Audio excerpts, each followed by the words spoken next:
नल का बनाया सेतु पार हो चुका था। वानर सेना के असंख्य कदमों की धमक से धरती कांप उठी। लंका के दुर्ग से उठती नगाड़ों और भेरियों की भयानक आवाज में वानरों को सहमा दिया। लेकिन अगले ही पल वानर नायकों की सिंह गर्जना ने उस शोर को मिट्टी में मिला दिया।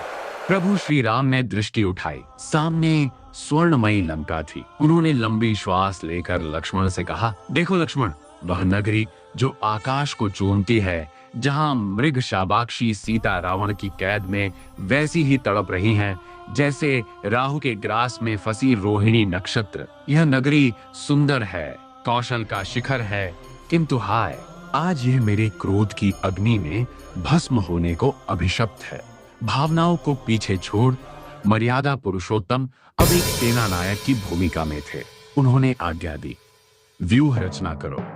मध्य भाग अंगद और मी अपनी वानर टुकड़ियों के साथ केंद्र की कमान संभालेंगे। दक्षिण पक्ष वीर ऋषभ मोर्चे पर रहेंगे। वाम पक्ष गंधमादन शत्रुओं का मार्ग रोकेंगे। अग्रभाग स्वयं श्री राम और लक्ष्मण काल बनकर सेना का नेतृत्व करेंगे। पश्चभाग जांबवान सुषेण और वेगदर्शी सेना की पीठ की रक्षा करेंगे। सर्वोच्च रक्षक महाराज सुग्रीव पूरी सेना के पृष्ठभाग में रहकर हर हलचल पर नजर रखेंगे। व्यूह तैयार था। श्री राम ने कहा, सुग्रीव, अब शुक को मुक्त कर दो। पिटा हुआ, लहूलुहान और कांपता हुआ रावण का दूत शुक जब सभा में पहुंचा तो रावण अट्टहास कर उठा। शुक, ये दुर्दशा किसने की? क्या उन वानरों ने तुम्हें पकड़ लिया था? शुक ने थरथराते स्वर में कहा, महाराज, वे वानर नहीं, प्रलय हैं। अगर श्री राम न होते तो मैं जीवित न बचता। उनकी सेना अनंत है, असीमित है, और राम लक्ष्मण, वे तो ऐसे हैं मानो दो सूर्य एक साथ धरती पर उतर आए हो। अब भी समय है, सीता को लौटा दो, वरना विनाश निश्चित है।